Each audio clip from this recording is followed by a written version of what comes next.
자, 수업 시작했습니다. 안녕하십니까? 네. 자, 오늘부터 해서 이제 3, 4월 첫 강의 진행을 하도록 할게요.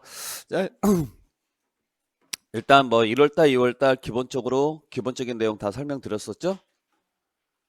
설마 이번 달부터 처음 듣는다 이런 소리 하지 마세요. 아셨죠? 혹시라도 뭐 이번 달에 뭐 처음 오신 분들이 계신다고 하더라도 저는 수업을 일단 기본적으로 들었다고 가정하고 정리를 할 겁니다. 3, 4월 과정은 핵심 요약 과정이라고 해서 뭐 1, 2월 수업 과정하고 크게 차이는 안 나요. 차이는 안 나는데 조금 더 요약되고 조금 더 설명 자체가 축약된다고 보시면 돼요. 대신 비교 정리가 좀 더 늘어난다. 그래서 기존에 배웠던 내용들에서 이제 앞뒤 과정 뭐 순서별로 이렇게 쭉 진행을 해 나가되 예를 들어서 취득세를 설명하면서 양도소득세 부분하고 비교 정리를 한다거나 재산세를 설명하면서 종합부동산세하고 비교 정리를 한다거나 이러한 식으로 해서 서로 비교 정리를 좀 많이 하는 과정으로 진행을 할 거니까 조금 더 뭐 좀 타이트하게 좀 진행이 될 거라고 생각을 좀 하셔야 될 것 같아요. 아시겠어요? 만약에 이제 수업을 들으시면서 여러분께서 이 내용을 잘 못 따라가겠다. 그러면 1, 2월 과정을 그 비슷한 과정을 한번 더 들어주시는 게 여러분들한테는 훨씬 더 도움이 될 것 같습니다. 그리고 수업을 오시기 전에 1, 2월 때 수업했던 내용들 있잖아요. 그걸 미리 듣고 오세요. 항상. 아셨어요? 진도는 똑같아요. 1, 2월 달 진도하고 3, 4월 달 진도는 동일합니다. 그러니까 1, 2월 달에 예를 들어서 대신 이제 1, 2월 달하고 차이점이 있다면 1, 2월 달은 오늘 수업이 없어요. 그러니까 조세 총론 부분에 대한 수업이 없었거든요. 그래서 취득세부터 바로 진행을 해나갔기 때문에 예를 들어서 다음 주에 할 수업은 1, 2월 1주차 걸 들으시면 돼요. 그걸 한번 듣고 여러분들께서 오시면 될 것 같아요. 이게 수업을 듣고 나서 여러분들께서 미리 듣고 와서 저하고 같이 수업을 하는 것과 모르고 나서 수업을 듣는 거하고는 그 차이가 굉장히 많이 납니다. 따라오는 속도 차이도 많이 날 거니까 반드시 오시기 전에 미리 예습을 좀 해가지고 오시길 부탁드릴게요. 아시겠죠? 네. 자, 그러면 오늘 자 우리 첫 수업 진행을 좀 하도록 하겠습니다.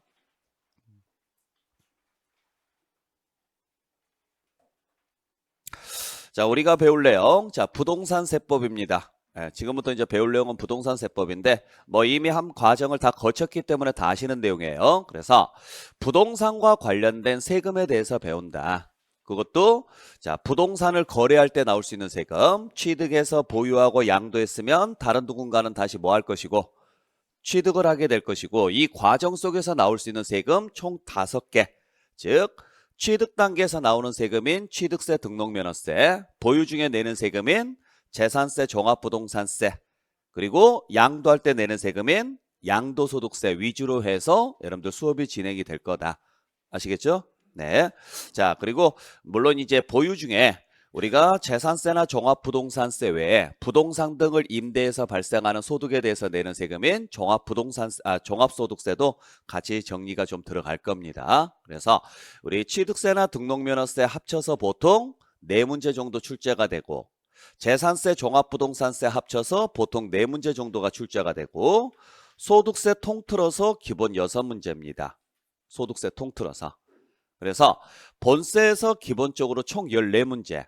여기에 이제 플러스 마이너스 알파 해가지고 뭐 몇 문제씩 한두 문제씩 더 추가되거나 빠질 수는 있겠지만 거의 대부분 이러한 식으로 출제가 될 것이고 이 전체적인 내용을 설명하고 있는 부분이 총론이라는 게 있어요. 오늘 배울 내용인데 여기에서 보통 2문제 정도가 출제가 되죠. 그래서 총 몇 문제가 나와요? 16문제가 출제가 되는 거예요. 그 중에서 우리가 16문제 중에서 16개를 다 맞출 필요는 있다 없다? 없다. 우리의 목표는 60점이죠. 그죠? 60점만 맞으면 합격하는 거니까. 그래서 16개 중에서 우리가 목표로 하는 것은 몇 개다? 10개. 항상 잊지 마세요. 내가 풀어서 맞출 수 있는 문제는 무조건 10개.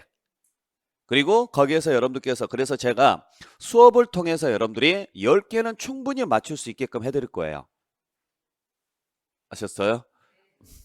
딱 봐도 사기꾼이죠? 그래도 그렇게 해드릴 테니까 그냥 믿고 따라오세요. 거기에 여러분들께서 조금만 더 노력을 해주시면 2개 정도는 더 맞출 수 있습니다. 그리고 16개까지 다 맞추려면 그날 찍신이 내려와야 돼요. 직신이 안 내려오면 16개는 그냥 포기하시는 게 좋아요. 괜히 너무 높은 그 목표치를 잡게 되면은 공부하다가 빨리 지쳐요. 그러니까 나는 딱 10개, 모의고사를 보더라도 10개에서 한두 개 정도 차이 나는 정도로 이 수준으로 계속 유지를 해야 되겠다. 예, 거기에서 조금 더 나와주면 좋은데 만약에 좀 덜 나온다. 그러면 문제를 파악을 해보셔야 돼요. 문제를 파악을 해서 내가 왜 10개에서 조금 덜 나왔을까? 문제를 봤더니 모르는 게 너무 많더라. 이게 이러면 여러분들이 공부를 하시면 돼요. 그냥. 근데 만약에 아는데 틀렸다. 이건 굉장히 큰 문제예요. 왜냐면 아는데 틀렸다라는 이야기는 나한테 잘못된 습관이 있다라는 거거든요. 근데 그러한 문제들은 또 나오면 또 틀려요. 이상하게. 그래서 그런 문제들을 주로 여러분들께서 따로 오답 노트를 정리를 해서 내가 이 문제는 분명히 알고 있는데 뭐랑 헷갈렸는지 아니면 알고 있는데 항상 뭘 잘못 보는 건지 옳은 걸 찾으라 그랬는데 꼭 틀린 걸 보고 있다거나 또는 문장 중에서 어느 부분을 놓치고 가고 있는지를 꼭 체크를 해 놓으셔야 돼요. 그리고 자주 보셔야 돼요, 그걸. 그래서 항상 이런 문제가 나오면 내가 여기서 실수를 하지 말아야 되겠다. 그것만 잘하시게 되면 나중에 시험 볼 때 여러분들 정말로 여러분들이 원하는 점수는 충분히 낼 수 있습니다. 잘 따라와 주시길 부탁드릴게요. 자, 그래서 오늘은 총론부터 해서 진행을 좀 해 나가도록 하겠습니다. 자, 그러면은 일단 조세 총론에 대해서 정의를 해 나갈 건데 여러분들은 지금 요약집 다 받으셨죠? 요약집은 일단 그 가지고 계시고 강의 노트 그대로 지금 들고 계시나요? 네, 강의 노트 일단 보세요. 네, 강의 노트 한 다음에 요약집은 필요한 부분은 제가 읽어 드릴게요. 안 가지고 오셨어요? 아, 강의 노트 안 가지고 오셨어요? 아, 가져오셨어요? 없으세요? 안 사셨어요? 아, 있어요? 있는데 집에 있는데 안 가져오신 거예요? 아, 멀리 있네요. 네. 여러분들 이 강의 노트는 시험 보는 그날까지 계속 이 한 권으로 단권화를 하세요. 그래서 여기에다가 계속 정리를 하시고 정리를 하시고 정리를 하시고 여러분들 걸로 만드세요. 아셨나요? 네, 그렇게 해서 쭉 정리를 해 나가시는 걸로 가시길 바랍니다. 자, 그러면은 보죠. 일단 기본적으로 우리 첫 번째 조세의 개념에 대해서 간단하게 좀 살펴보도록 하죠. 자, 조세란 무엇을 말하느냐? 뭐 시험 문제서는 안 나옵니다. 안 나오지만 그냥 기본적인 내용 우리 처음 배우는 거니까 쭉 한번 읽어볼게요. 자, 조세란 국가 또는 지방자치단체가 필요한 일반 경비 및 특정 목적 경비를 조달하기 위하여 구체적인 개별적 반대급부 없이 납세무자인 개인 또는 법인으로부터 강제로 거두어들이는 금전급부를 말한다. 요게 조세입니다. 자, 이걸 풀어서 쓰면 첫 번째, 조세를 부과하는 주체는 누구다? 국가나 지방자치단체라고요. 그래서 자, 세금은 오직 누구만 징수할 수 있다?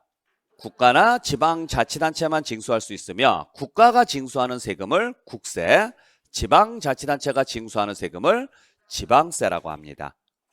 아셨죠? 네, 그 정도만 보시면 돼요. 그러면 참고로 국가나 지자체가 아닌 일반 공공기관이 걷어들이는 것은 조세다 아니다.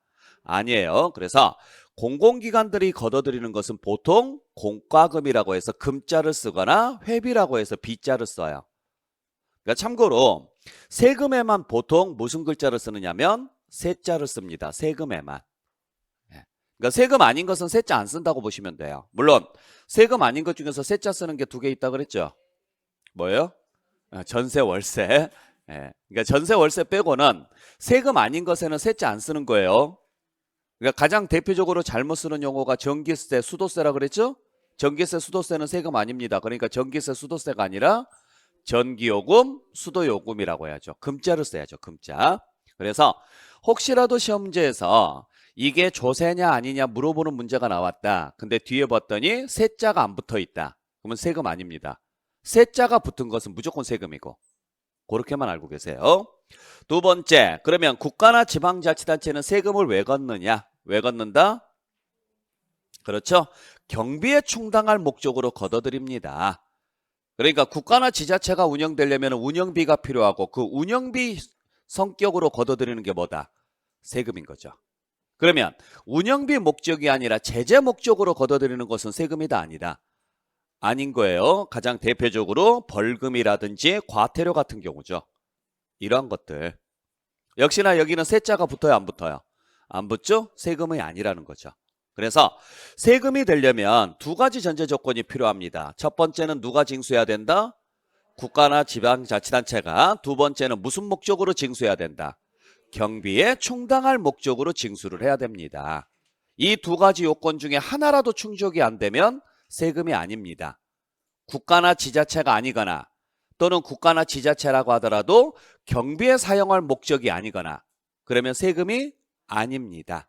네. 자, 그러면 세금은 누가 내야 되느냐? 세 번째, 세금은 과세 요건을 충족한 자에게 부과를 한다. 그래서 아무한테나 세금 내세요라고 이야기 못해요. 세금 낼 수 있는 사람을 어디에다가 규정해 놨어요? 법률에다가 규정을 해놨습니다. 그래서 법률상 세금을 낼 수 있는 요건을 충족한 사람들이 있어요. 이걸 무슨 요건이라고 하느냐면 과세 요건이라고 하고, 보통 과세 요건이 뭐냐면 과세 대상, 과세 표준, 세율, 납세무자가 있어요. 중요한 내용은 아니에요. 그냥 참고로. 그래서 모든 세금에는 과세 대상은 이것이며 과세 표준은 이렇게 계산하며 세율은 이렇게 가며 납세무자는 누구라고 정해져 있어요. 이 요건을 모두 충족한 사람한테만 부과하는 게 조세입니다. 그러면 이 요건을 충족하지 않으면 세금 낸다, 안 낸다? 안 내는 거예요. 그러니까 과세 요건이 뭔지가 굉장히 중요한 거죠. 그죠? 그래서 여러분들 다 과세 대상 다 외웠어요, 안 외웠어요? 외웠다 해주세요, 제발. 그래서 우리 취득세 과세 대상에가 뭐가 있었어요? 부선항에 기차 타고 가서 나무 아래에서 광어에 먹는다. 부동산, 선박, 항공기, 기계장비, 차량, 임목, 광업권, 어업권, 양식업권, 회원권이 있었죠. 기억나세요? 그 다음에 등록면허세 과세 대상은 뭐다? 그냥 등기 등록 대상이다. 단 취득세가 과세되는 경우는 제외한다. 그 다음에 재산세 과세 대상은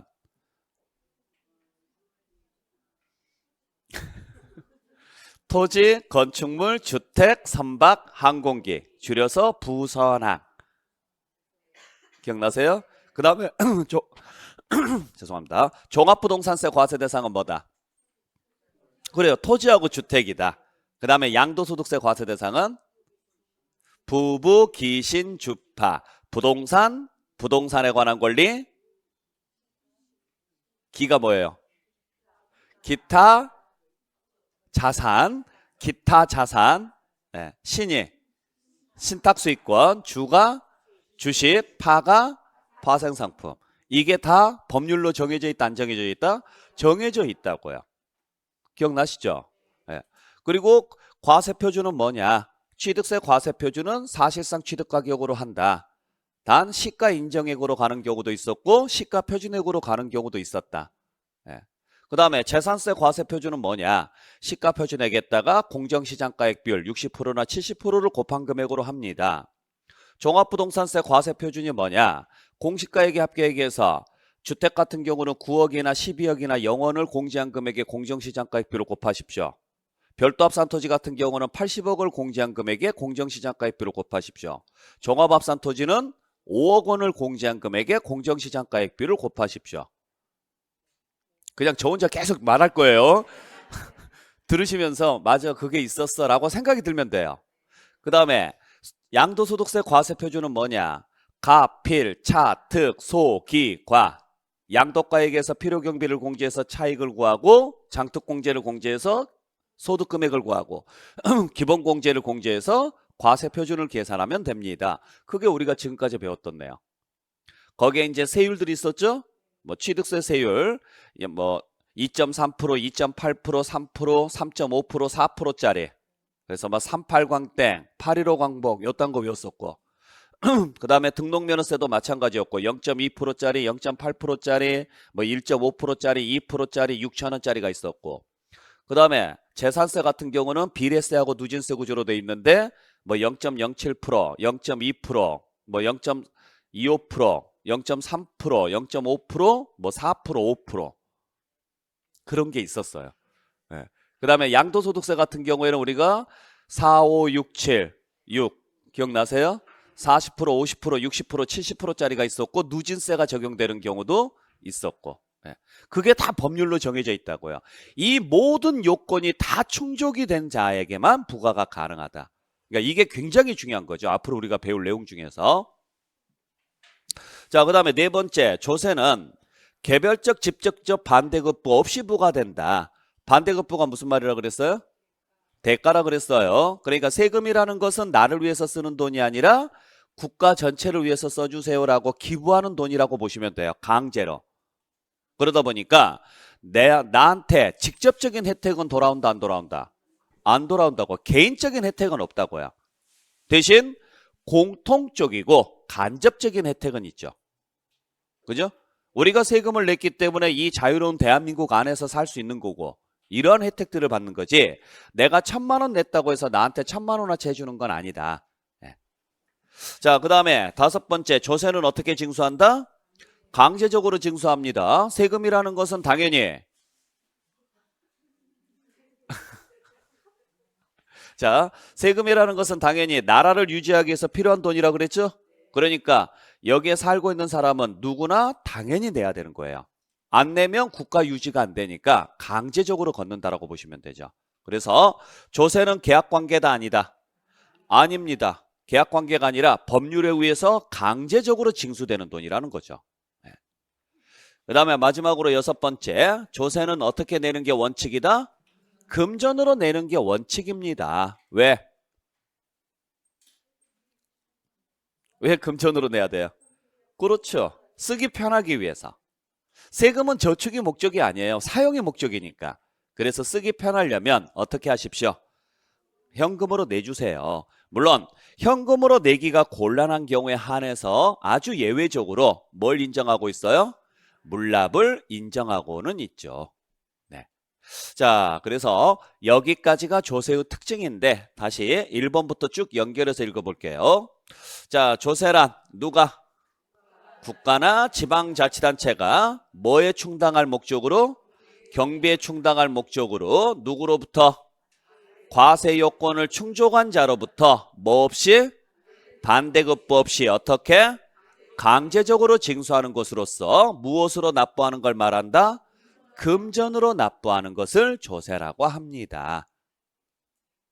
아셨죠? 그리고 그 조세는 자, 원칙은 금전으로 내는 게 원칙인데 예외적으로 물건으로 납부하는 게 있습니다. 요 물건으로 납부하는 거 꼭 기억을 해주시라 그랬어요. 그래서 현행 국세, 지방세 통틀어서 딱 두 개밖에 없다. 재산세하고 상속세입니다. 네. 그래서 이 두 개 외에는 물납이 되는 경우가 없고 그 다음에 금전으로 내더라도 원칙은 한꺼번에 내는 게 원칙이다. 근데 아주 예외적으로 나누어서 내는 제도도 있더라. 이걸 뭐라고 한다? 분할납부라고 합니다. 네. 자, 그래서 우리 지금까지 배울 내용, 앞으로 배울 내용 중에서 물납하고 분할납부는 정확하게 알고 계시라 그랬어요. 그래서 다시 한번 말씀드리지만 우리 시험 범위 내에서 물납이 가능한 세금은 딱 하나밖에 없습니다. 어디? 재산세뿐입니다. 얼마 초과? 1,000만 원 초과. 무엇으로? 관할 내에 소재하는 부동산으로 물납이 가능합니다. 자, 그 다음에 분할납부는 재산세, 종합부동산세, 소득세에서 가능하죠? 네, 그래서 보유세인 재산세하고 종합부동산세는 얼마 초과했을 때? 250만 원 초과인데 기간이 다르죠? 재산세는 올해 개정이 돼서 몇 개월? 3개월. 종부세는 6개월. 양도소득세는 1,000만 원 초과였을 때 몇 개월 이내? 2개월 이내. 꼭 기억을 하시길 바랍니다. 100% 시험 문제 나옵니다. 이 내용은. 자, 그래서 취득 단계에서 내는 세금인 취등록세에서는 절대 물납이나 분할납부 제도가 있다 없다? 없다. 그리고 재산세만 물납과 분할납부가 가능하다. 동시에 다 할 수 있는 거예요. 종합부동산세하고 양도소득세는 물납 제도는 없습니다. 대신 무슨 제도만 존재한다?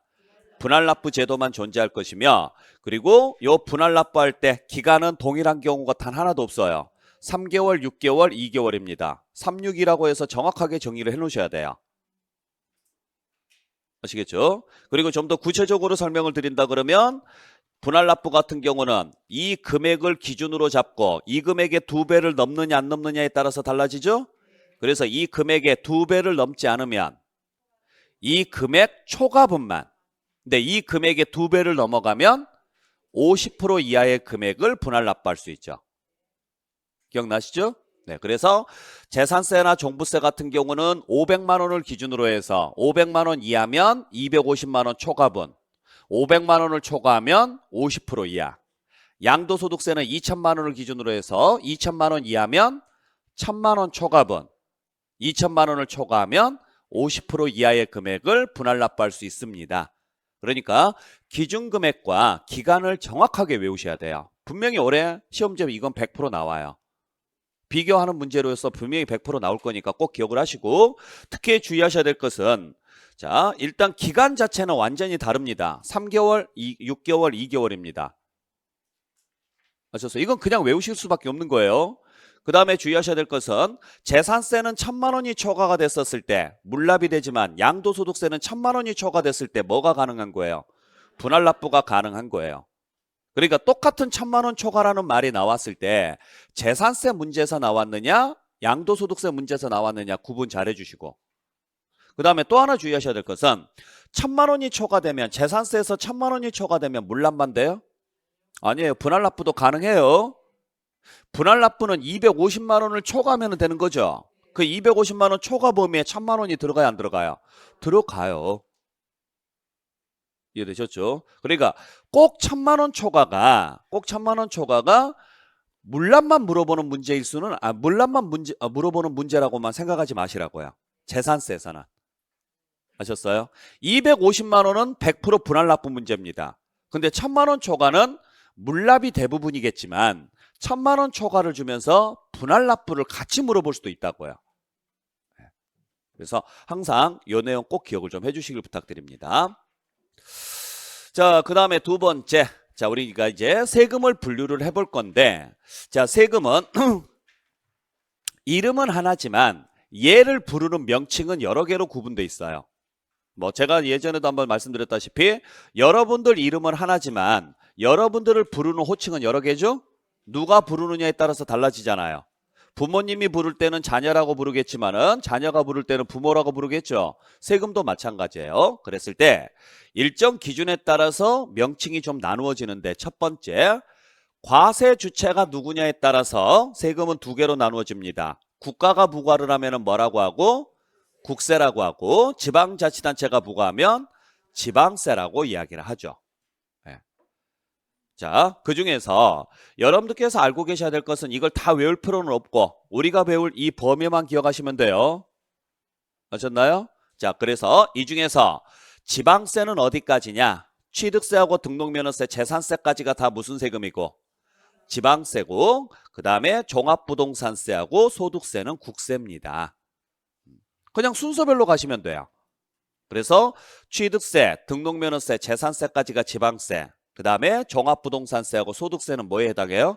국세에 해당하죠. 특히 시험 문제에서 가끔 출제되는 부분이 바로 학개론 문제하고 연결해서 출제되는 부분이 재산세하고 종합부동산세예요. 그러니까 재산세하고 종합부동산세는 둘 다 공통점이 뭐예요?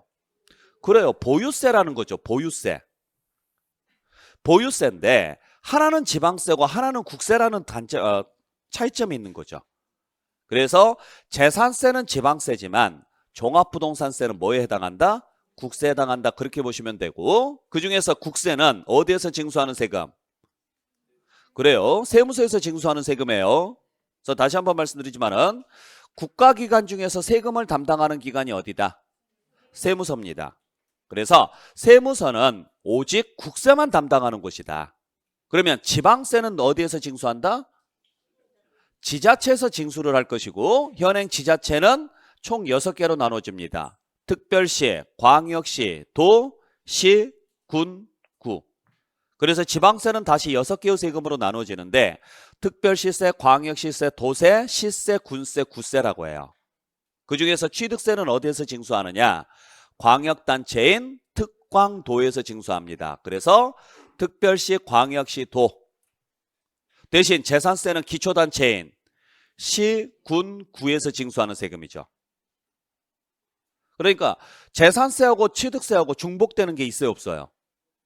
없어요. 재산세하고 취득세하고 중복되는 게 하나도 없어요. 재산세는 취득세는 광역단체, 재산세는 기초단체. 이해되셨죠? 그러니까 경기도 김포시에 있다. 그러면 취득세는 누가? 경기도에서. 재산세는 김포시에서.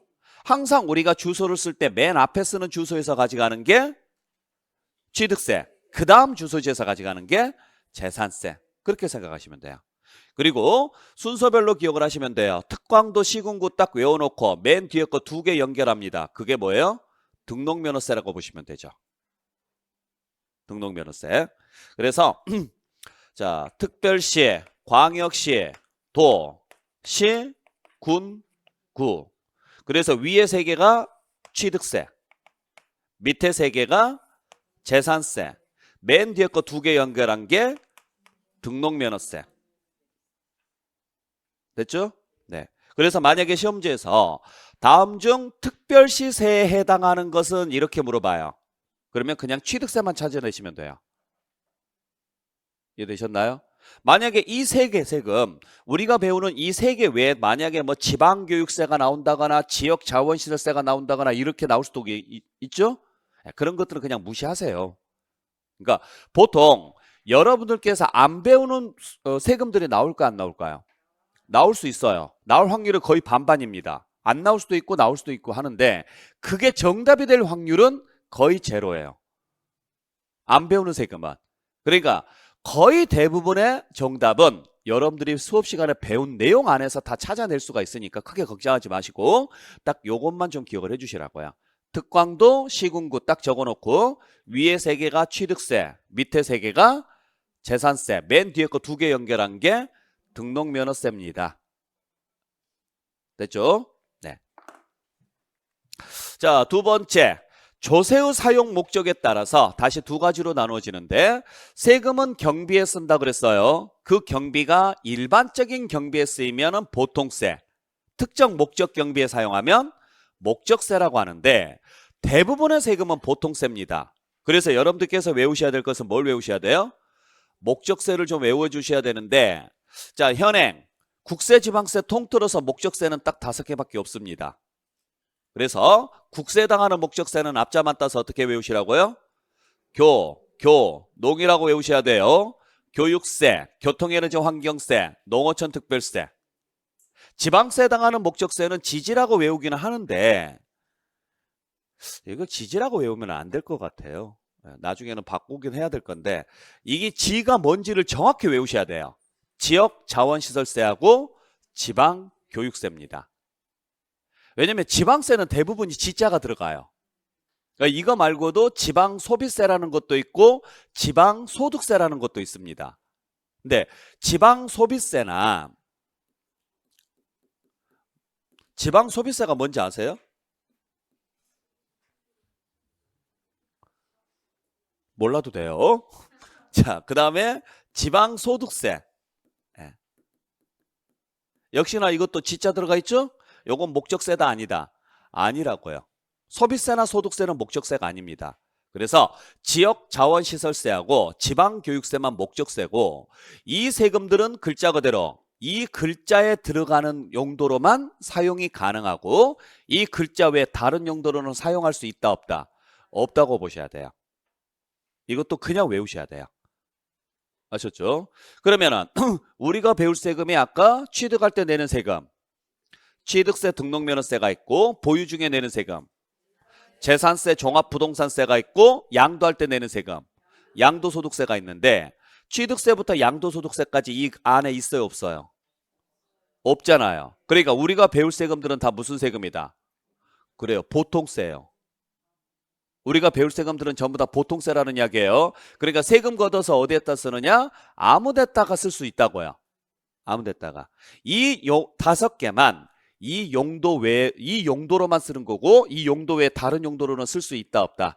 없어요. 그러면 어차피 우리 5개 배울 거고 취득세, 취득세, 등록면세, 재산세, 종부세, 양도소득세 5개 배울 거죠? 거기에 요 5개까지 외우면 총 10개로 외우는 거예요, 여러분들이. 그러면 이 안에서 다음 중 국세로 묶인 것은, 다음 중 지방세로 묶인 것은, 이렇게 문제가 나오면 맞출 수는 있겠죠. 외우시라고요. 아셨죠? 네. 자, 그 다음에 조세정가 유무는 이건 몰라도 되고, 네, 생략하겠습니다. 자, 그래서 다시 한번 정리를 해보면 우리가 배울 세금은 다 무슨 세금에 해당한다? 보통세에 해당하고 전부 다 무슨 세금에 해당한다? 직접세에 해당합니다. 네, 직접세라는 말은 무슨 말이냐면 내가 직접 내는 세금입니다. 이렇게 보시면 돼요. 네, 크게 중요한 내용은 아니에요. 네. 자, 그 다음에 이제 정말 중요한 내용이 나오네요. 자, 세금을 분류를 할 때 세금은 어떻게 계산하느냐면 과세표준에다가 뭘 곱해서 계산한다? 세율을 곱해서 산출세액을 계산을 하는데, 아시겠죠? 좀 더 정확하게 쓰면은 이렇게 쓸 수 있어요. 좀 더 정확하게 쓰면 이제 과세표준이라는 것에다가 뭘 곱해서 세율을 곱합니다. 그래서 맨 먼저 나오는 값이 뭐예요? 산출세액이에요. 산출세액.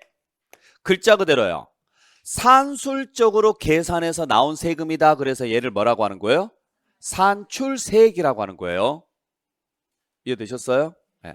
자, 여기에서 감면세액이나 공제세액이 있으면 빼줘요. 그러면은 뭐가 나오느냐면 결정세액이 나와요. 결정세. 그래서 세금을 당신이 혹시 감면 대상이거나 공제 대상이면 이것까지 빼드리겠습니다. 이것까지 빼서 이만큼의 세금이 나오는 걸로 결정하겠습니다. 이렇게 가요. 여기에 여러분들이 잘못한 게 있으면 가산세라는 걸 더합니다. 가산세. 그래서 이게 총결정세액, 즉 다시 말해서 납부할 세액이 되는 거예요. 그러니까 우리가 세금을 세법에서는 뭐라고 표현하느냐면 세액이라고 하는 거예요. 세금을. 그러니까 세법상 용어에서 세금이라는 말은 없어요. 전부 다 뭐라고 표현하는 거예요? 세액이라고 표현을 하는데 맨 처음 나온 세금을 산출세액이라고 하고 거기에 뺄 거 있으면 다시 빼고 더할 거 있으면 더해서 맨 마지막에 나오는 것을 무슨 세액이라 그래요? 납부할 세액이라 그래요. 우리가 실제로 내는 세금은 여기를 내는 거죠. 그러니까 같은 대학교 같은 과를 들어갑니다. 그러면 등록금이 같을까요? 다를까요? 같습니다. 그게 산출세액이라고 보시면 돼요. 여러분들하고 저하고 똑같은 물건을 똑같은 금액에 샀습니다. 그러면 산술적으로 계산된 세금은 같아야 돼요? 달라야 돼요? 같아야 돼요. 그죠? 근데 사용 목적이 다릅니다. 여러분들은 공익 목적으로 쓴대요. 저는 개인 목적으로 쓰고. 그러면 여러분들은 공익 목적으로 쓰니까 국가에서 일부 뭐 해줄 수도 있어요. 감면해 줄 수도 있으니까 감면 받으면 실제 내는 세금은 적을 수도 있죠. 그러니까 산술적으로 나온 세금하고 실제 내는 세금이 달라지는 경우가 대부분이에요. 감면을 받거나 하게 되면. 아셨죠? 네. 그래서 용어 자체를 여러분들께서 좀 구분을 좀 해줄 줄 아셔야 돼요. 용어 자체를. 지금 이제 여기까지만 제가 설명을 드릴 건데, 자, 이때 세금을 계산하기 위해서 가장 기초값이 되는 것을 뭐라고 하느냐면 과세 표준이라고 그래요. 글자 그대로 과세가 되는 표준값을 뭘로 잡을 겁니까? 그리고 거기에 곱해지는 비율을 뭐라고 하고요? 세율이라고 하는데 이걸 표시하는 방법에 따라서 두 가지로 나눠지죠. 가액으로 표시하면은 종가세, 수량으로 표시하면 종량세, 비율로 표시하면 정률세, 금액으로 표시하면 정액세. 가운데 글자만 보시면 돼요.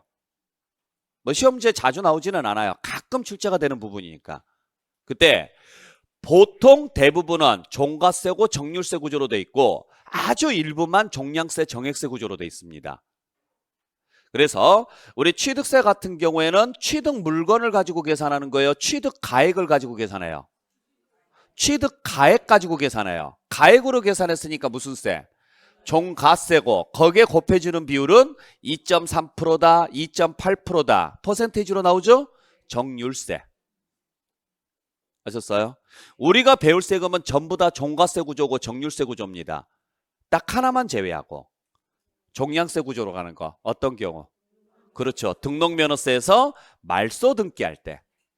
말소 등기는 건당 6,000원씩 계산했죠. 그러니까 과세표준이 금액이 아니라 수량으로 잡히죠. 한 건당 이렇게 갈 거니까. 예. 그러다 보니까 세율이 비율이 아니라 뭘로 나와요? 금액으로 나오죠. 6,000원. 예.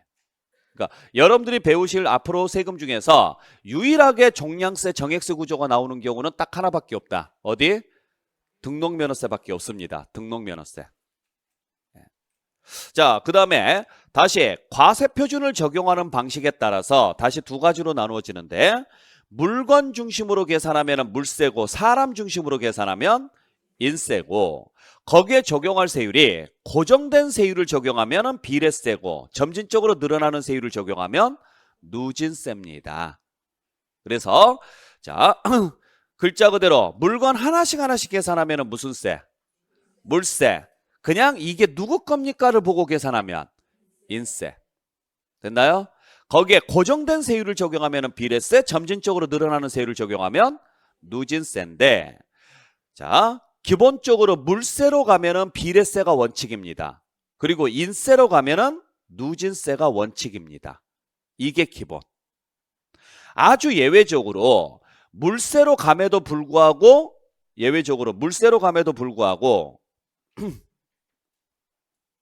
누진세가 적용되는 경우가 있고, 인세로 감에도 불구하고 비례세가 적용되는 경우도 있긴 해요. 아셨어요? 그래서 일단 결론부터 말씀드린다 그러면, 지방세는 대부분이 다 뭘로 가요? 물세 구조로 갑니다. 지방세는. 국세는 대부분이 뭘로 가느냐? 인세 구조로 가요. 물론 지방세 중에서도 인세로 가는 경우가 있고 국세 중에서도 물세로 가는 경우가 있어요. 아주 예외적으로. 근데 일단 기본적으로 여러분들께서 알고 계셔야 될 것은, 지방세는 다 뭐가 원칙이다? 물세가 원칙이고 비례세가 원칙입니다. 국세는 인세가 원칙이고 누진세가 원칙입니다. 이렇게 일단 알고는 계셔야 돼요. 그래 놓고 나서 예외 항목을 보셔야 돼요. 자, 그래서 일단 정리부터 좀 한다 그러면, 취득세, 등록면허세, 재산세는 다 무슨 세금에 해당해요? 그래요. 다 지방세란 말이에요. 그러면 지방세는 물세다, 인세다? 물세가 기본이라고요. 물세가. 그리고 비례세가 기본이라고요. 항상. 자, 그 다음에 종합부동산세하고 소득세는 다 뭐에 해당해요? 국세입니다. 자, 국세니까 당연히 뭘로 가야 돼요? 인세로 가야 되고, 전부 다 누진세가 원칙인 거죠. 누진세가. 아시겠어요? 네. 요게 기본사항인 거예요, 항상. 그래서 지방세는 물세고 비례세, 국세는 인세고 누진세. 됐나요? 네. 자, 다시 한번 말씀드리면, 갑이라는 사람이 예를 들어서 A라는 물건이 있고 B라는 물건이 있고 C라는 물건이 있다. 늘 말씀을 드리지만은 가장 기본적인 개념이 제일 중요해요. 작년에도 시험 문제에서 학교론 문제에서 출제됐던 문제였고, 네. 그랬을 때 A가 4억이고 B가 5억이고 C가 3억이더라. 근데 A는 갑이 소유하고 있는 거고 B도 갑이 소유하고 있는 거고 C는 갑과 을이 소유하고 있는 것이더라. 공동명의로. 그러면 세금을 계산하는 방식은 두 가지 방식이 있다. 그냥 4억에다가 세율 곱해가지고 세금 계산해서 내는 방식, 5억에다가 세율 곱해가지고 세금 계산해서 내는 방식, 3억에다가 세율 곱해가지고 세금 계산해서 내는 방식. 요게 무슨 세? 물세. 사람 보고 계산했다, 물건 보고 계산했다. 그래요. 그러니까 이 물건이 누구 겁니까를 물어본다, 안 물어본다? 안 물어봐요. 그냥 이 물건이 얼마짜리입니까? 이것만 봐요. 아셨어요? 그래서 그냥 물건 하나씩 계산하는 게 물세. 자, 대신 누구 겁니까를 봅니다. 봤더니 갑의 것과 을의 거네요. 그러면 갑의 걸 다 묶어봅시다. A, B, C의 절반. 그러면 9억에 1억 5천이니까 10억 5천이 되겠죠? 여기에다가 세율 곱해가지고 세금 계산해서 갑에게 부과하고, 그 다음에 을은요 1억 5천이래요. 절반이니까. 그러면 1억 5천에다가 뭘 곱해가지고 세율 곱해가지고 세금 계산해서 부과하는 방식. 요게 인세. 아셨어요? 누구 건지를 보고 판단을 해서 계산하면 인세. 이게 누구 건지에 관계없이 물건 하나씩 하나씩 계산하면 물세. 예. 요 개념을 잘 잡으시라고요. 요 개념을. 자, 그랬을 때 지방세는 대부분이 다 이렇게 계산한다고요. 국세는 대부분이 다 이렇게 계산하는 거고. 이해하시겠어요? 네. 꼭 기억을 좀 해주셔야 돼요. 그래서 만약에 여러분들께서 아파트를 두 채를 샀다. 그러면 이 두 채 합쳐서 계산한다? 따로따로 계산한다? 따로따로 계산해서 내시라고요. 이해되셨어요? 두 개 합쳐서 계산해서 내는 거 아니에요. 지방세니까. 그 다음에 재산세도 예를 들어서 아파트가 두 개가 있다. 그러면은 이 두 채를 합쳐서 낸다? 따로따로 낸다? 따로따로 낸다고요. 그래서 물건별로 과세한다 이런 표현을 쓰는 거예요. 하지만 국세 같은 경우는 종합부동산세나 소득세 같은 경우는 예를 들어서 아파트 두 채가 있다. 그러면 종합부동산세는 합쳐서 계산합니다. 인별로 계산하니까. 예를 들어서 아파트 두 개를 팔았다. 양도소득세도요. 합쳐서 계산합니다. 두 개 따로따로 계산하는 거 아닙니다. 그래서 우리 양도소득세 지난 시간에 배웠어요. 같은 해 팔았을 때 첫 번째 예정신고하고 나서 두 번째 예정신고할 때는 반드시 첫 번째 팔았던 것을 반드시 뭐해서 합산해서 신고하라 그랬었잖아요. 기억나세요? 그게 인세구조라는 거예요. 인세구조. 원래는 1년치 한꺼번에 묶어서 계산을 해야 되는데 양도소득세는 굳이 다음 연도 5월 달에 낼 필요 없으니 그때그때 세금을 내주세요. 이걸 무슨 신고? 예정신고라고 하는데 2회 이상 양도했을 때는 이미 신고한 양도소득 금액을 반드시 뭐 해 주십시오? 합산해 주십시오. 그렇게 개념이 나와야 되는 거예요. 얘는. 물론 예외 항목은 있긴 있습니다. 있긴 있지만 개념적으로는 이런 식으로 가야 되는데 왜 지방세는 물건별로 가는 게 원칙일까요? 여러 지역에 걸쳐 있다면 합산할 수가 없으니까 그래요. 서울에 있고 대전에 있고 부산에 있다. 이걸 합산할 수 있다 없다? 없어요. 그래서 징수의 편의를 위해서 지방세는 그 지역에서 걷어야 되니까 그냥 물건 하나씩 하나씩 계산하라고요. 그래서 납세지도 지방세는 어디가 납세지? 물건 소재지가 납세지인 거예요. 물건 소재지. 그 물건이 어디에가 있습니까? 그걸 보는 거라고요. 하지만은 국세는요. 이 물건이 어디에 있는지 중요하다 안 중요하다? 안 중요합니다. 왜? 국가 전체를 하나로 놓고 계산하니까.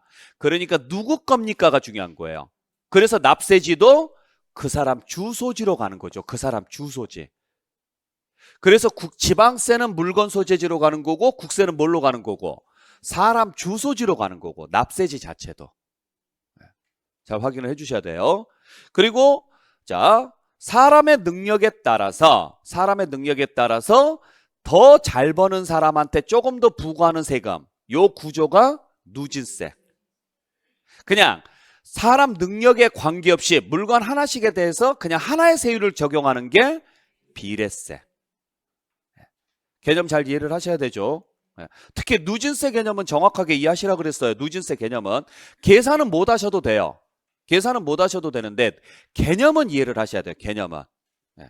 그래서 우리가 누진세 같은 경우 가장 대표적인 게 소득세 누진세가 이런 구조라고 돼 있었죠. 소득세 누진세가. 그래서 다시 한 번만 더 설명을 좀 드릴게요. 자, 우리 취득세 같은 경우는 취득세 과세 표준에다가 유상 같은 경우는 4% 세율을 곱해서 계산을 합니다. 자, 이렇게 과세 표준에 곱해지는 것을 뭐라고 한다? 세율이라고 하는데 두 가지로 판단을 합니다. 첫 번째, 뭘로 표시가 됐느냐? 표시가 금액으로 됐다, 비율로 됐다? 비율로 됐다. 그러니까 무슨 세? 정률세. 두 번째, 세율이 변한다, 안 변한다? 안 변한다. 4%로 고정돼 있다. 이렇게 고정돼 있는 세율을 비례세. 그래서 취득세는 정률세이면서 비례세 구조라고 하죠. 자, 등록면허세에서 말소 등기 같은 경우 또는 지목 변경 등기 같은 경우는 건당 6,000원씩 계산을 해서 세금을 계산을 합니다. 자, 요게 뭐예요? 세율. 과세 표준에 곱해지는 게 세율. 자, 그러면 일단 첫 번째, 금액으로 표시돼 있다, 비율로 표시돼 있다? 금액. 그러니까 정액세.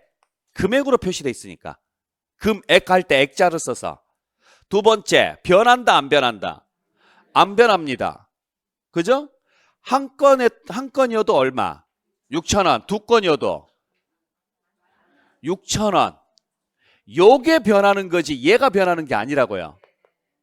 한 건이어도 곱하기 6,000원, 두 건이어도 곱하기 6,000원, 세 건이어도 곱하기 6,000원. 여기가 변하는 거라고, 여기가.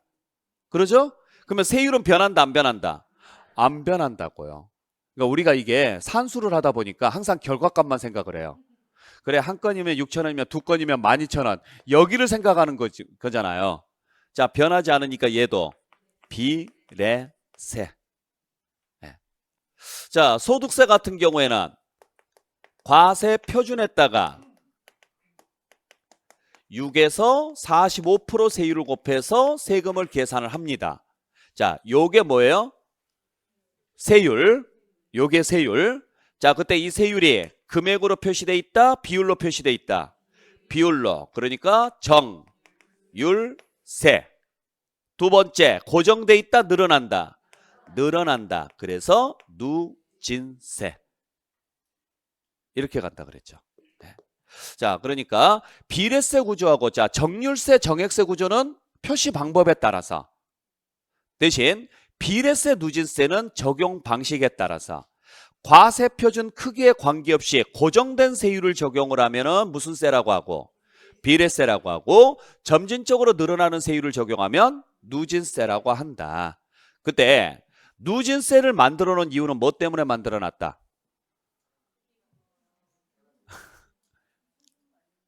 여러분, 누진세를 만들어 놓은 가장 기본적인 이유가 뭔지 아세요? 이거 학교 시간에도 배웠을 건데.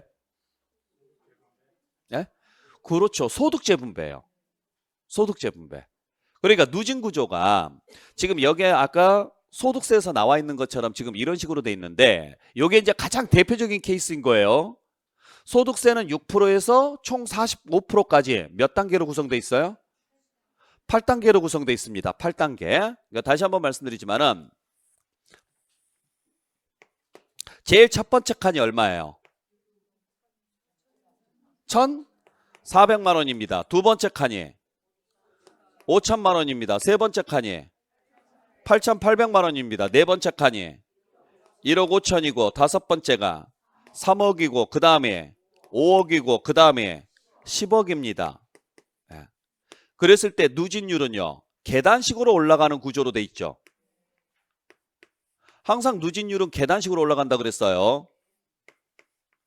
그래서 첫 번째 칸이 6%, 그 다음 15%, 그 다음 24%, 그 다음 35%, 그 다음 38%, 그 다음 40%, 그 다음 42%, 그 다음 45%. 그래서 우리가 이걸 표시를 할 때 제일 낮은 거 몇 프로? 6%, 제일 높은 거 몇 프로? 45%, 계단 몇 개? 8개. 그래서 몇 단계? 8단계 초과 누진세입니다. 이런 식으로 표현한다 그랬죠. 네. 그러면 여러분들 이미 배우셨던 분들 아시겠지만 재산세에서 보면은 토지 같은 경우는 몇 단계 누진세예요? 3단계 누진세예요. 종합합산 토지는 0.2에서 0.5%까지 3단계 누진세로 되어 있습니다. 이 말이 무슨 말인지 아시겠죠? 몇 칸으로 쪼개세요? 3칸으로 쪼개세요. 그래서 제일 낮은 칸은 0.2고 제일 높은 칸은 0.5입니다. 이렇게 가시라고요. 항상 이해를 해줄 때. 아셨어요? 자, 주택에 대한 재산세, 재산세에서 주택은 몇 단계 누진세? 4단계 누진세입니다. 주택은 4단계 누진세. 주택은 토지는 3단계 누진세고 주택은 4단계 누진세인데 0.1에서 0.4%까지죠. 4단계. 그러면 몇 칸으로 쪼개세요? 4칸으로 쪼개십시오. 그래서 제일 낮은 칸은 0.1이고 제일 높은 칸은 0.4입니다. 종합부동산세로 가면은 0.5에서 2.7%까지 7단계 누진세예요. 그래서 재산세는 4단계였다가 종부세로 넘어가면 7단계로 바뀐다 그랬죠? 그럼 7단계 누진세면 몇 칸으로 쪼개고 7칸으로 쪼개고 제일 낮은 것은 0.5고 제일 높은 것은 2.7. 단 2주택 이상이면 5%까지 가죠. 3주택 이상이면 죄송합니다. 2주택 이하가 2.7%까지고 저만 죽어라고 지금 공부하고 있는 거예요. 네, 이런 식으로 갑니다. 자, 이걸 여러분들한테 계산하라고는 시험 문제 안 나와요. 아셨어요? 근데 누진세에 대한 개념을 알고 있어야 세법을 공부할 때 굉장히 편해지는 거예요. 그래서 누진세를 만들어 놓은 이유는 지금 보시면은 세율이 대각선으로 올라가잖아요. 예. 그 이유는 딱 하나예요. 소득 재분배예요. 소득 재분배. 그러니까 원칙대로 가면은요. 이렇게 냈어야 정상인데 사람이 죽어서 남는 돈 싸가지고 갈 것도 아니고 그렇죠? 살아생전에 서로 뭐 하자고요? 돕고 살자고요. 돕고 살자고요. 살아생전에. 그래서 있는 사람들이 조금 뭐 해주세요? 더 내주세요. 원래 이만큼만 내야 되는데 이만큼 내시라고요. 됐죠? 그러면 이 사람들이 더 낸 만큼 없는 사람들이 뭐 할 수 있으니까? 덜 낼 수가 있으니까. 그래서 원래 누진세를 만들어 놓은 기본 개념이 뭐냐면 소득 재분배가 원칙인 거예요. 소득 재분배가. 구조 자체가 그래요. 아셨어요? 그러면 지금 곱해지는 비율이 계속적으로 늘어나다 보니까 결과값은 어떤 식으로 늘어나요? 훨씬 더 많이 늘어나는 구조로 가요. 훨씬 더 많이 늘어나는 구조. 그래서 계산할 때 어떻게 계산하는지는 아시죠? 자, 다시 한번 마지막으로 다시 한번 설명드릴게요. 예를 들어서 2천만 원이다. 그러면 2천만 원에서 6에서 45% 세율을 계산하면 얼마냐? 이렇게 물어봤을 때 2천만 원 구간이 어디에 들어가 있어요? 두 번째 계단에 들어가 있습니다. 그러면 두 번째 계단에 들어가 있으면 점프해서 2천만 원 했다가 15% 계산하는 게 아니고 그죠? 두 번 계산하라고요. 그럼 일단 1,400까지 한번 왔다가 다시 2,000까지 가야죠. 그래서 첫 번째 1,400까지는 그대로 얼마? 6%. 그래서 얼마? 84만 원. 84만 원이죠? 그 다음 그 초과분인 얼마? 600만 원에 대해서 15%. 그래서 90만 원. 이렇게 가는 거죠. 그러니까 두 번째 칸은 항상 뭐라고 돼 있어요? 84만 원 더하기 1,400만 원 초과분에 대해서 15% 이렇게 돼 있죠. 왜? 항상 두 번째 칸에 간다는 이야기는 1,400까지는 무조건 6%를 계산했단 소리거든요. 그러니까 두 번째 칸은 무조건 얼마 더하기? 84만 원 더하기 1,400만 원 초과분에 대해서 15%입니다. 이렇게 가는 거죠. 아셨어요? 자, 만약에 1억이다. 그러면 1억이면 지금 몇 번째 칸에 들어가 있느냐면 네 번째 칸에 들어가 있습니다. 그러면 몇 번 계산하라는 이야기예요? 네 번 계산하라는 이야기예요. 네 번. 그러면 일단 첫 번째 칸 얼마? 1,400에 대해서는 몇 프로? 6% 계산하시라고요. 첫 번째 계단. 그럼 다시 이제 두 번째 계단 얼마?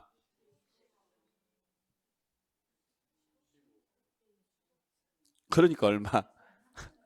3,600이죠. 3,600이죠. 5,000에서 1,400을 빼야죠. 1,400까지는 이미 계산이 됐으니까. 그러면 3,600 곱하기 15%입니다.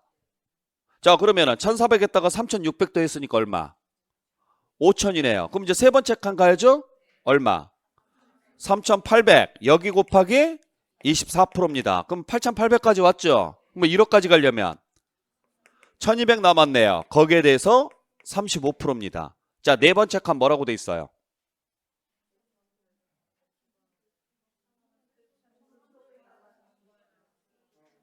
뭐라고요?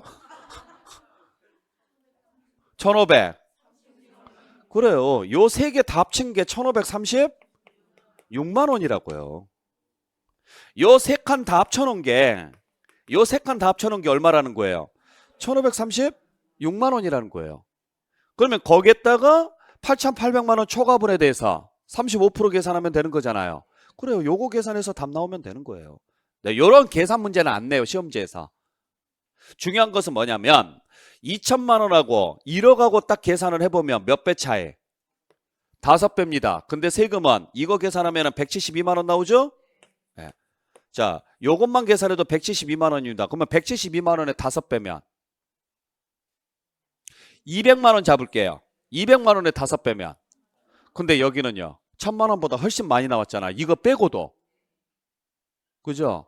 결국에는 과세표준 크기보다 세금의 크기가 훨씬 커진다는 이야기예요. 훨씬. 그 이유가 뭔지 아시겠죠? 즉 구간이 낮은 사람은 원래 내야 될 세금보다 뭐 해주십시오? 적게 내주십시오. 그러면 이 적게 낸 만큼을 누가 보충해 주느냐? 돈 많이 번 사람이 보충을 해주겠습니다. 이야기예요. 이게 소득 재분배에서 나오는 이야기라고요. 굉장히 잘 만들어 놓은 제도예요. 이 제도가. 그러면 이 제도를 만들어 놓은 이유는 결국에는요. 뭐 하자는 이야기냐면 서로 돕고 살자는 이야기예요. 누구끼리? 우리끼리, 사람끼리. 그래서 사람 보고 계산할 때 적용하는 게 누진세라고요. 인세로 계산할 때. 반대로 물세로 계산할 때는요. 누진세를 적용할 이유가 전혀 없는 거죠. 근데 누진세를 딱 만들어 놓고 보니까 또 하나의 특징이 있는 거죠. 정부에서는 세금을 많이 걷고 싶어요? 적게 걷고 싶어요? 많이 걷고 싶단 말이에요. 그래서 비례세하고 누진세를 두 개를 놓고 보니 어느 게 더 세금이 훨씬 많이 거쳐요? 그래요. 누진세가 세금이 훨씬 더 많이 거쳐. 왜? 증가하는 속도가 엄청 빠르니까. 그렇죠? 지금 과세 표준을 5배만 높게 잡아도 세금은요. 10배 이상 더 나온단 말이에요. 그래서 야 이거 협박할 때 제일 좋은 방식이구나. 우리가 자유경쟁 시장 경제 체제에서 사람을 협박할 때 제일 좋은 방법이 뭐예요? 돈이에요, 돈. 그죠? 여러분들 자녀를 협박할 때 제일 좋은 게 뭐예요? 돈이란 말이에요, 돈. 밥 안 줄 거야? 그러면 굶어요, 애들이. 안 먹어도 된다고. 이참에 다이어트 한다고. 용돈 안 줄 거야? 그러면 바로 무릎 꿇어요. 그렇죠? 돈으로 협박하는 게 최고예요. 그래서 정부에서도 여러분들을 협박할 때 돈으로 협박합니다. 당신들이 우리가 이러이러한 정책을 만들 거야. 만들 건데 처음이다 보니 여러분들이 잘 안 따라줄 것 같아. 하지만 이걸 계속적으로 지속적으로 하다 보면 국가에 도움이 많이 된다라고 생각을 한다 그러면은 제도를 만들어요. 근데 잘 안 따라올 것 같으니까 대부분 뭘 적용하는 거예요? 누진세를 적용해요. 부담을 주기 위해서 잘 따라오라고. 가장 대표적인 세금이 뭐예요? 종합부동산세죠. 종합부동산세. 그러니까 종합부동산세는 누진구조로 지금 가는 게 원칙이거든요. 왜냐면 이 종합부동산세가 왜 만들어 놓은 제도냐면 투기 방지를 위해서 만들어 놓은 제도예요. 그러다 보니까 쓸데없이 재산을 많이 가지고 있는 사람들을 협박을 하려고 봤는데 그 협박할 때 비례세보다는 뭐가 훨씬 좋다는 이야기예요? 누진세가 훨씬 좋다는 이야기죠. 그래서 적게 가진 사람하고 많이 가진 사람하고 세금 부담은요. 어마어마한 차이가 발생을 해요. 예를 들어서 적게 가진 사람이 10억이고 많이 가진 사람이 20억이다. 그러면은 과세표준 자체는 2배 차이가 나지만 세금은 5배 이상 차이가 납니다. 결국 많이 가진 사람한테 매년 세금을 엄청 세게 때릴 테니까 그거 부담하면서 계속 버티시던가 아니면 내다 파시던가. 그래서 종합부동산세 처음부터 만들어질 때 누진세를 기본으로 해서 만들어 놓은 거예요. 아시겠어요? 그래서 재작년까지는 비례세가 없었어요. 그러다가 법인에 대해서는 누진세 가지고도 효과가 조금 미비한 부분이 있어서 법인 같은 경우는 아예 높은 비례세를 때려버린 거예요. 높은 비례세. 그래서 이제 비례세를 또 적용할 때는 누진세보다 더 비싸게 때릴 때는 비례세를 때려요. 그게 우리 취득세에서 배웠던 취득세가 아니라 재산세에서 배웠던 사치성 재산이에요. 사치성 재산이 비례세거든요. 네. 그래서 어마어마하게 세게 때리고 소득세에서도 마찬가지예요. 소득세도 원래는 6에서 45% 누진세죠. 근데 비례세가 나오는 경우가 있죠. 60% 70%짜리. 요게 무슨 제도냐면 원래는 적당한 선에서 비싸게 때리려고 노력을 했는데 이거 가지고 말을 안 들으니까요. 아예 처음부터요. 어마어마하게 비싸게 때려버린 거죠. 그래서 비례세 구조가 같이 나오는 거예요. 구조 자체가. 자, 잘 확인을 좀 해주시길 부탁드립니다. 자, 그래서 다시 한번 지방세는 물세가 원칙이고 비례세가 원칙이며 국세는 인세고 누진세가 원칙입니다. 단 예외가 있습니다. 지방세 중에서 재산세 한에서는요. 물세 외에 뭐가 하나 더 있어요? 인세가 하나 더 들어가죠. 뭐에 한해서? 토지. 그래서 이게 작년에 시험 문제에서 출제됐던 내용이잖아요. 학개론 시험 문제에서. 학기론 시험 문제가 재산세하고 종합부동산세 비교 설명한 것으로 뭐 옳은 것끼리 묶인 것은 이게 문제가 출제가 됐었는데 재산세는 물건별로 과세하고 종합부동산세는 인별로 과세한다 이렇게 나왔어요. 자, 재산세는 물건별이고 종합부동산세는 인별이다. 맞죠? 문제는 재산세가 인별로 가는 경우가 있는데 그걸 표시를 안 해준 거죠.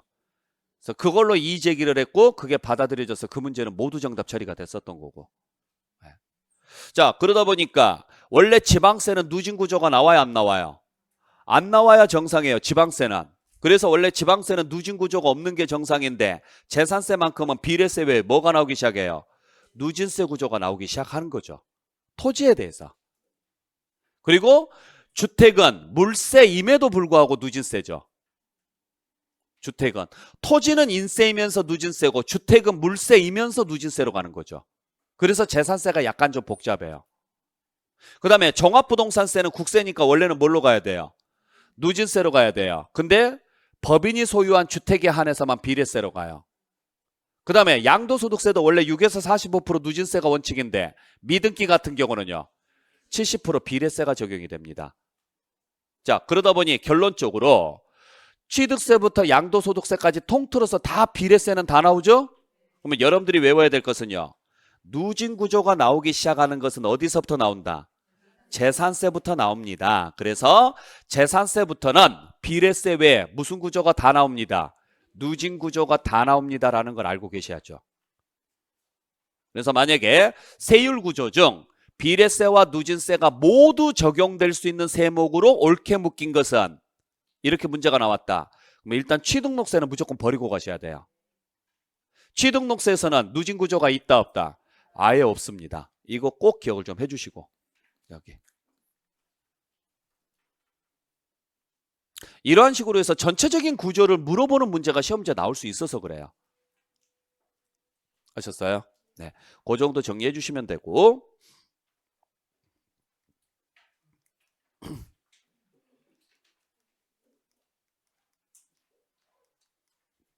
자, 그 다음에 6번째 독립성 여부에 따라서 다시 두 가지로 나누어집니다. 독립적으로 내는 세금을 독립세라고 하고 다른 세금에 붙여서 내는 세금을 부가세라 그래요. 네. 그때 현행 부가세의 종류가 딱 두 가지가 있습니다. 농어촌 특별세하고 지방교육세가 있어요. 그래서 이걸 여러분께서 그냥 앞자만 따서 어떻게 외우시라고 그랬어요? 농, 지, 농이라고 외워주시면 돼요. 순서별로. 농, 지, 농. 자, 그러니까 우리가 앞으로 배울 세금이 취득할 때 내는 세금인 취등록세하고 보유 중에 내는 세금인 재산세, 종합부동산세가 있잖아요. 그러면 취등록세는 농지라고 외우세요. 됐나요? 그 다음에 그러면 재산세, 종부세는 뒤집어서 지농이라고 외우시고 농지, 지농. 그래서 나중에 설명드릴 때 이렇게 설명드릴 거예요. 자, 취득세, 등록면허세, 재산세, 종합부동산세 이렇게 갈 건데 부가세는 농, 지, 농으로 가겠습니다. 이렇게 갈 거라고요. 순서별로. 됐죠? 그랬을 때 취득세 부과되는 농어촌 특별세만 10%고 나머지는 다 몇 프로냐면 20%예요. 나머지는. 그래서 취득세 부과되는 농어촌 특별세만 몇 프로? 10%. 나머지는 다 몇 프로? 20%입니다. 20%. 네. 그래서 취득세는 농어촌 특별세가, 등록면허세는 지방교육세가, 재산세는 지방교육세가, 종합부동산세는 농어촌 특별세가. 단 예외적으로 취득세는 지방교육세가 같이 따라 붙는 경우가 있더라. 그러니까 이미 배웠으니까 이제 설명을 드리는 건데 보세요.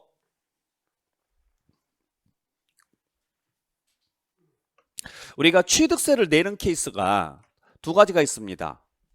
첫 번째는 취득을 원인으로 해서 등기가 들어가는 경우. 그죠? 취득을 했지만 등기를 할 필요가 없는 경우. 기억나세요? 어찌됐든지 간에 등기가 되든 안 되든 상관없이 취득을 했으면 무슨 세금을 내십시오?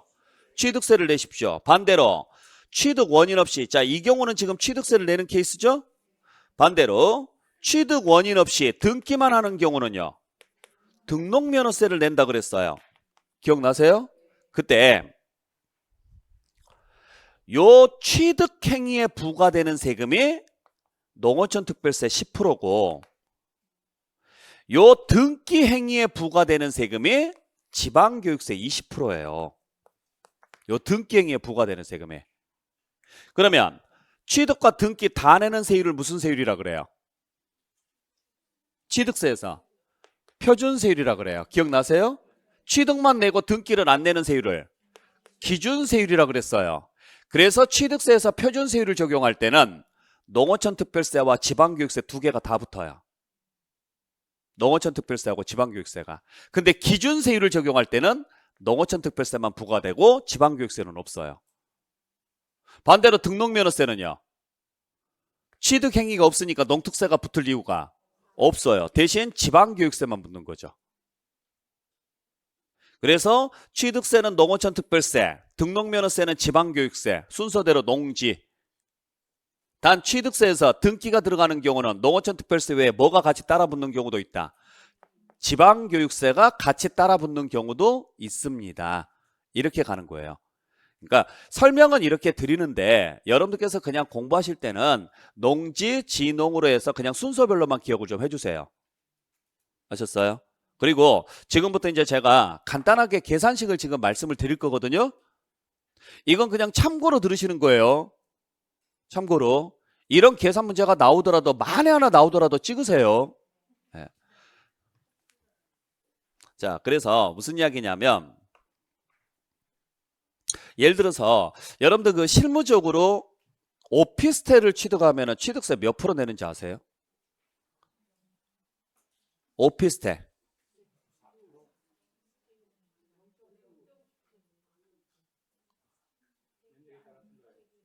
뭐라고요? 면적에 따라 다르다고요?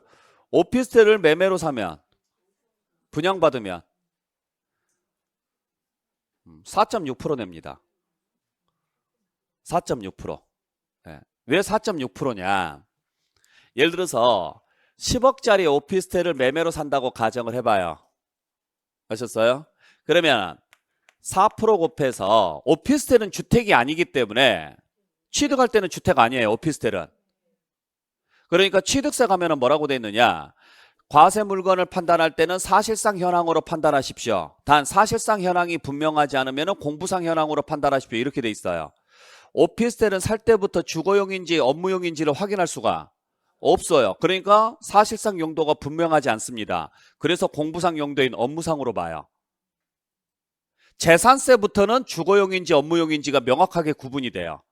양도소득세도 주거용인지 업무용인지 구분이 돼요. 왜? 이 사람이 뭘로 썼느냐를 확인하면 되는 거니까. 근데 취득했을 때는 알아요, 몰라요? 몰라요. 여러분들이 학원 접수할 때는 공부를 열심히 할지 안 할지 알아요, 몰라요? 몰라요. 지켜봐야 알아요. 그죠? 마찬가지입니다. 자, 그래서 일단 취득세율 몇 프로? 4%에서 4천만 원에 취득세를 내요. 일단. 아시겠어요? 자, 근데 요 4%가 어떻게 만들어진 거예요? 취득세율 2%와 등록세율 2%를 더해서 만들어진 거잖아요. 그죠? 그러면 일단 취득세율만 따로 계산합니다. 얼마? 2천만 원이죠? 거기에 10%인 200만 원만큼 농어촌 특별세를 내는 거예요. 농어촌 특별세 10%. 네. 그 다음 등기세율 2%죠? 2%. 거기에 2천만 원 나오죠? 여기에 20%만큼 지방교육세를 내는 거예요. 그래서 합쳐서 4,600만 원, 즉 4.6%를 냅니다. 네. 그러니까 여러분들이 취득세를 내시게 되면 항상 농어촌 특별세하고 지방교육세를 같이 내시는 거예요. 자, 만약의 경우에 10억짜리 건물을 상속받았다고 가정을 해볼게요. 10억짜리 건물을. 네. 그러면 취득세율 몇 프로?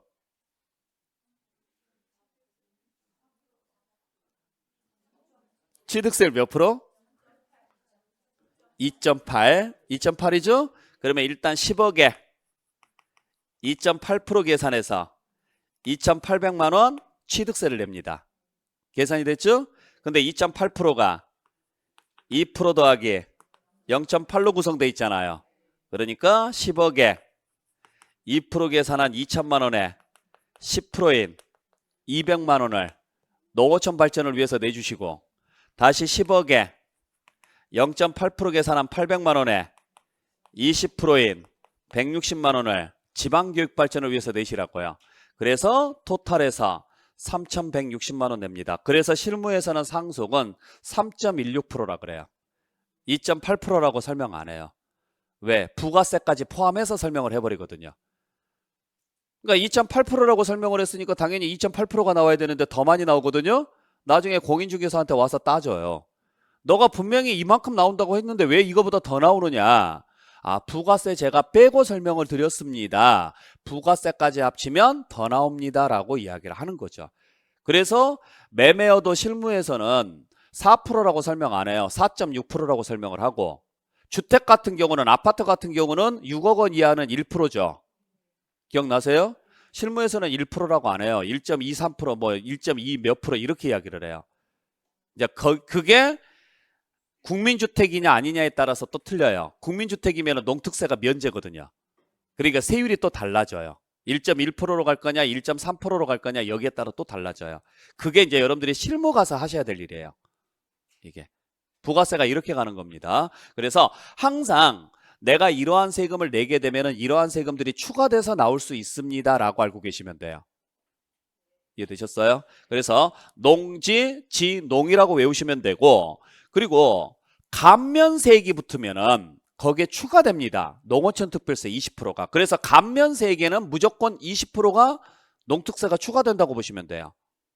자, 그래서 보세요. 예를 들어서 등록면허세를 설명을 해볼게요. 등록면허세로 계산된 금액이 1억이에요. 산출세액이. 근데 아무것도 없어요. 그래서 최종적으로 납부할 세액이 1억입니다. 등록면허세로 낼 금액이. 그러면 등록면허세 내는 사람은 무조건 무슨 세금을 추가해서 내야 돼요? 아니요, 보세요 지금. 지방교육세를 추가해서 내셔야 된다고요. 그래서 몇 프로를?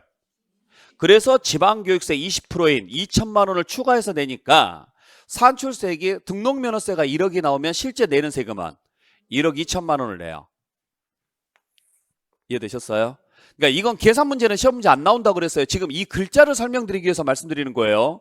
근데 세금이 1억이 나왔단 말이에요. 근데 어찌어찌 해서 내가 4천만 원을 감면받았어요. 그러면 실제 내는 세금은 6천만 원만 내면 됩니다. 등록면허세로 뭐 하는 세금은? 납부할 세금은 그때 납부할 세금에 부과되는 것은 지방교육세죠? 뭐 6천만 원 낸 사람은 지방교육세 얼마를? 1200만 원을 추가해서 내셔야 된다고요. 그러면 총 7200만 원을 내야 되잖아요. 근데 이 사람이 감면을 받았기 때문에 이걸로 끝난 거죠. 그러면 감면 받은 만큼 이득을 봤어요, 안 봤어요? 봤으니까 그 감면 받은 세금의 20%를 농어촌 발전을 위해서 내라고요. 그러니까 4천만 원 감면 받았으니까 거기에 20%인 800만 원을 내주십시오 이야기예요. 이 사람은. 그러니까 여기에 20%, 그 다음에 이 금액에 20%. 이렇게 가는 거예요.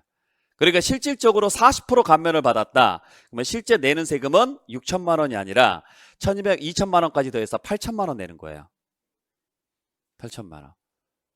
짜증나죠? 기껏 감면해 줘놓고 세금 내라고 하는 거죠. 뭐라고 하는지 아세요? 그러면 감면 받지 말고 1억 2천 내던가. 감면 받고 농어촌 발전을 위해서 20% 내면서 8천 내던가. 어떻게 하실래요? 봐요, 할 말 없잖아요. 그러니까 할 말 없게 만든 거예요. 자, 그래서 이제 이런 현상이 발생을 해요. 예를 들어서 1억의 산출세액이 나왔는데 내가 100% 감면 대상이에요. 그러면 등록면허세로 낼 금액은 없어요. 지방교육세로 낼 금액은 없어요. 왜? 납부세액이 없으니까. 그러니까 세금 없다가 아니라 농어촌 특별세 2천만 원을 내야 되는 거예요. 이 사람은. 그래서 분명히 100% 감면을 해준다 그랬거든요. 근데 세금 내래요. 그게 이것 때문에 그래요. 부가세 때문에. 그래서 감면세에게는 따로 농어촌 특별세 20%가 붙어요. 감면세에게는. 그래서 감면세에게는 별도로 농특세 20%니까 이건 그냥 아예 고정적으로 외우시면 되고, 여기 납부세에게 부과되는 세금만 순서별로 좀 기억을 해주시면 되죠. 이해되셨어요? 농지, 지, 농. 네. 소득세에는 부과되는 세금 없습니다. 소득세 납부세에게 부과되는 세금은 없어요.